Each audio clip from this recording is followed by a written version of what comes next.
Sunday's lesson points out that the various feasts in the Old Testament had a prophetic significance. They were designed to forecast, foretell, reveal, teach the plan of salvation. These feasts repeated on an annual cycle, and they teach the grand overview of the plan of salvation. So the first feast of the annual cycle was Passover. As soon as Adam sinned in Eden, God passed over their sins. And it says in Romans 3:25, God left the sins committed beforehand unpunished. Christ, at that moment, is the Lamb of God slain from the Mount of Sinai. Oh, foundation of the earth. Thank you. That's right. Slain from the foundation of the earth. He was the one committed from the moment that Adam sinned to be the remedy to take and cure or resolve the sin problem. And so the Passover lamb goes all the way back to Eden, not simply at Sinai or or coming out of Egypt and the night of the 10th plague.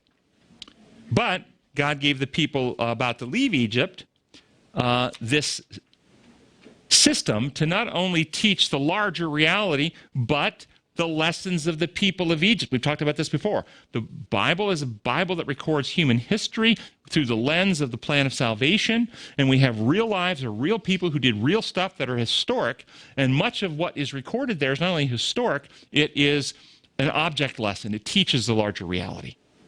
Egypt, they were slaves in Egypt, a country that, who is God that I should know him?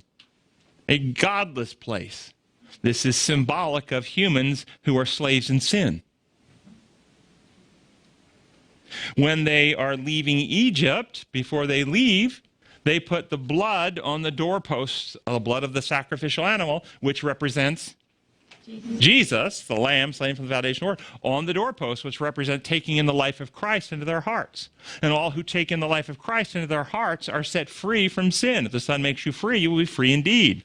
And so this is an object lesson, the Passover, that he passes over the sins that we commit in some legal concept, because they're symptoms of a condition with which we didn't choose, we were born with. And all those who accept Christ get a new heart and right spirit. Okay?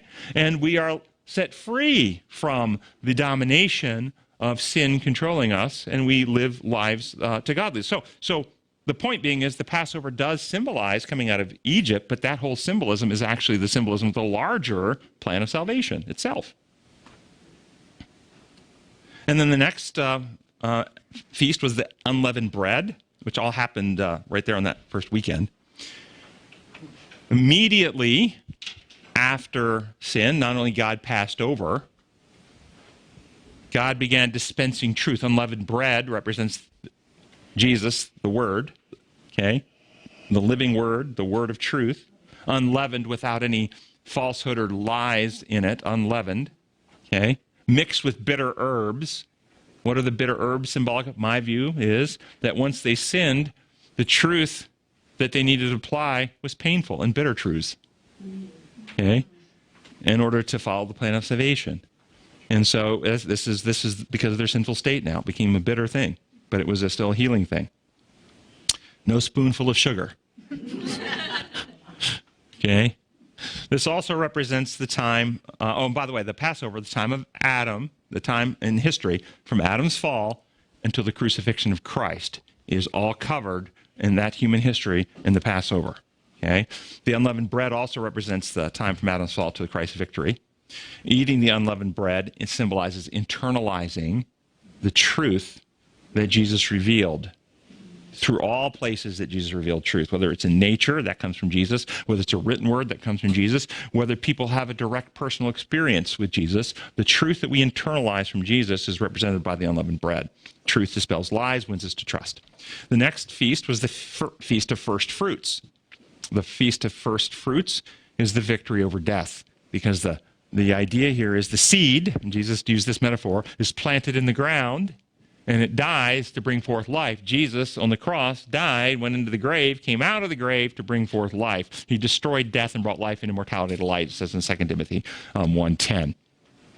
And so when Jesus rose, the wave sheaf, there's a wave sheaf, and then there was other first fruits that were brought. The wave sheaf is Jesus. He's the one who has the keys to death and the grave and destroys death and overcame the power, destroyed him who was the power of death, that is the devil, Hebrews 2:14.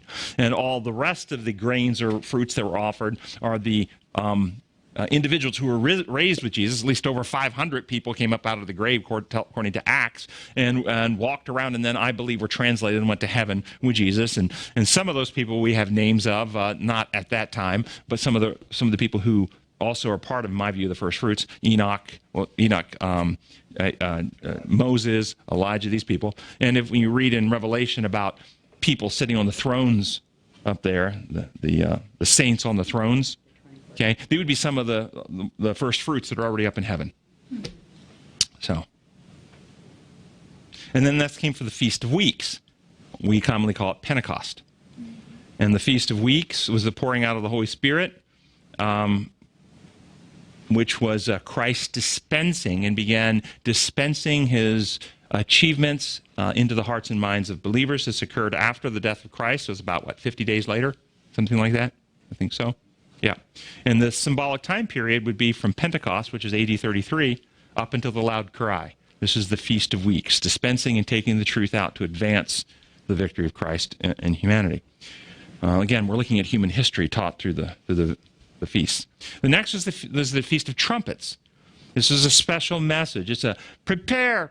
This was in the symbolic system. Prepare for the Day of Atonement was the point of the trumpets. Okay, judgment is coming. Prepare yourself. That's what the Feast of Trumpets was, to alert people. This is, in the reality, the loud cry.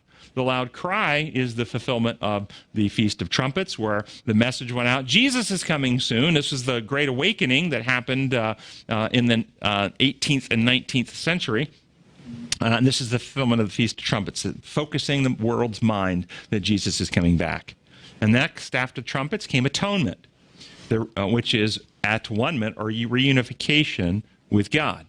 This is the healing and restoration of Christ-like character within the hearts and minds of the believers, settling into the truth so that we cannot be moved, having our hearts and minds cleansed from fear and selfishness that previously we let control us, and being perfected, just like Job, perfect and righteous in all his ways, Daniel, the three worthies. These are all examples of perfect people. How were they perfect? They weren't sinless. They were perfect because they did not let fear and selfishness control their actions, and they remained faithful. And what does it say in Revelation 12:11 about these perfect people? These are they who do not love their life so much as to shrink from death. They would rather die than betray their loyalty to God. They may not understand it. They may be like Job. I don't understand what's going on, but I know, and I want to talk to him. Lord, I want to have a conversation. And he wasn't arrogant about it. He just knew what was happening. He didn't cause. It wasn't his fault, as he was being told by his friends. And he wasn't going to turn on the Lord, as his wife was encouraging him to do. He had such faith and confidence in God that he could say, I don't know why this is happening, but if it's good for the Lord and what he's doing, he can slay me. I'm still going to trust him. Think about the people you love and trust. Do you love and trust a human so much that you could allow that there could be a circumstance that you could say, I know them so well, and they're so good, I trust them with my life, and if they need to kill me in a circumstance for the greater good, it's okay, I would let them do it. I trust them that much. I give them my life. I could think of multiple circumstances. Of people you know?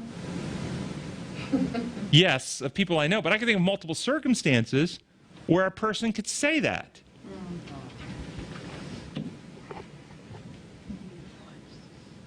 My imagination is maybe different than yours.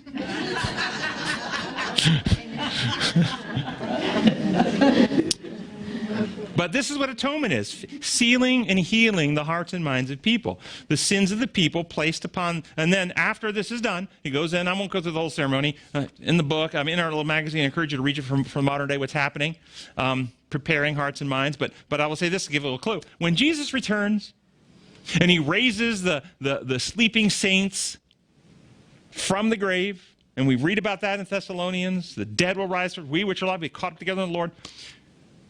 Will they come out rebellious sinners or perfectly sinless righteous saints? So the thief that died on the cross,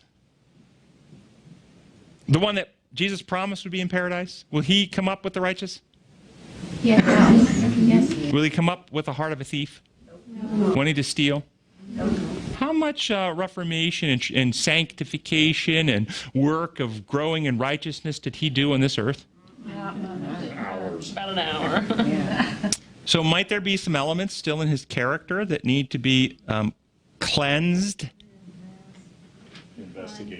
Investigated and cleansed. So that when he comes up, he has no propensities or desires or impulses to steal? Exactly. Martin Luther, many Christians believe, will be in heaven. One of the saints, Ellen White, admired Martin Luther, talked about what a man of God he was. Yeah, but he was a rabid anti-Semitic. Rabid anti-Semitic, and his writings were felt to be integral in leading to the Nazi persecution of the Jews. Do you think he'll come up out of the grave hating Jews and wanting to hurt them? So will something have to happen in his heart? Will something need to be cleansed in his mind before he's resurrected so he will come up with the right heart and new spirit? Will he need to have investigation of his individuality and the blood life of Christ applied to cleanse and remove? His sanctuary. His sanctuary. Yeah, this is what we describe in here and what's happening. The real cleansing is the cleansing of all the hearts and the minds of the people who have put their faith and trust in the Lord and given him permission to come in. And while they're asleep, it's like a patient who goes into surgery and the anesthesiologist puts them to sleep, and before they go, the doctor says, I'm going to do triple bypass surgery on you. And while you're asleep, things are happening in you that you can't do for yourself. Wow, that's amazing. But with your full permission, because you know there's hardening of your heart and arteries that you want to be fixed. Amen. This is what's happening, folks. It's reality. Any of this legal mumbo-jumbo obstructs people from understanding the truth. There is not a courtroom in heaven where books are being investigated, there's a jury sitting, prosecution and defense, that is completely made up off of human law constructs. Yes? So what really happened in 1844? The transition for the final preparation that we're talking about right here. The focus and the emphasis of preparing the final people to be ready. Instead of spreading the gospel to bring converts and bringing people to trust, now it's the application of the final sealing and restoration, particularly of the people who will be translated. Particularly of the people who will be translated. But if God can create a universe with this, why couldn't he do that like that? So why couldn't he heal hearts and minds like that, or do the investigative part? The investigative Oh, part. yeah, that's already been done in my view. That's done. That's like this. This doesn't take time. What's taking time is what's happening on earth. The living is what's taking time. People who are prepared so we can go the overground route instead of the underground route. Okay. And so that the atonement that started in the mid 19th century and still going on right now, preparing a people, and we're in a delay. We're wandering in the wilderness because the message of 1888 was rejected by leadership, and our church has taken a false, penal, legal, fraudulent gospel to the world in all of our institutions instead of the true healing gospel to the world, the good news. And this is a movement is rising up amongst the laity to actually take the final message to the world. Come this afternoon when we do, we're having a talk at 1:30, and we're going to talk about the religious liberty issues that have been happening over the last 2 years, and we'll expand more the role the church was supposed to take, and you'll see some places where the church and it's going to be a wake-up call, folks, a wake-up call. Yeah, I won't give any more of that away, but I'm going to have, you're going to go, what? It's a wake-up call this afternoon. So the investigative judgment won't be complete until people are sealed. So the living people now are sealed. So the investigative judgment, it completes when the middle group, there's 3 groups in history. There's always been 3 groups. Those sealed to God, Job, could not be shaken. Shadrach, Meshach, and Abednego going in the fire, they would not be shaken. Daniel and the lions could not be shaken. These people are sealed to God, settled. They did not love their life so much to shrink from death. There's always been a few of those. I think Jeremiah was another one. Okay? There's always been those who have gone down the sin route such that they become so hardened that they can't be reached. The Sodomites ended up there. Pharaoh ended up there. And then there's a group in the middle who have not sealed for God, nor have they fully hardened. They're still reachable. That's the middle group. There's probably a lot of people, the majority of the population through much of history. They never really seal or choose for God. They never really fully harden. They go through the mundane routines of life, trying to be good people, but never really committing to live. And they're looking just to get by and so forth and so on. That's the middle group. At the end of time, before Christ comes, that middle group goes away. And events like COVID, and we'll talk about that this afternoon, are part of the events that are sifting that middle group, and people are going into one side or the other. And you're going to see this afternoon, sadly, that many in the church are heading in the wrong side. Because they're listening to the wrong people, and they have the wrong methods, and they have the wrong law. That's the separation of the wheat and tares. And so when that group settles, and the Lord allows events to unfold on earth that increase the tensions and problems on the planet, to wake people up to go, what's happening, and force people to make a decision on what law they will apply to their hearts and how they treat others. As you've done it to the least of these, you've done it unto me. And the law is being written in the hearts and minds of people. And it's being written in the hearts and minds of people as they identify which methods and principles and values that they hold and they apply in how they treat their neighbor. And if they have the human law model as their religious model in heaven, rules that you got to keep, and if you don't keep them, you get punished, and that's what justice looks like, then they solidify on the worldly side as they claim a belief in Jesus. But if they have a creator God that they've worshiped because they've been called out of Babylon, and they worship him who made the heavens, the earth, then they understand that we love our neighbors as ourselves. That we present truth and love, we leave people free. Love cannot be coerced or commanded. Amen. And we treat other people with respect. Even if they see it differently than us, we will not use force, and we won't join the state to compel our consciences. That's settling into the people of God. And we trust him with how it turns out. That's what's happening. All right, and so so that's what's happening right now. Atonement, settling at one, bringing people back into unity with God because his law is being put into their hearts. And the principles of fear and selfishness are being removed. They don't love their life so much as to shrink from death. That's the one-ment that's happening right now. And then after that finishes, Christ returns, and we have the last feast in the cycle, which is tabernacles. We come, and they would build a little booths out of green bows and so forth, and that represents our Eden home, the earth made new, that we are going to tabernacle with the Lord in an earth made new. And that's the whole plan of salvation, acted out in an annual cycle. Monday's lesson points out that God invited the people to come meet him face to face,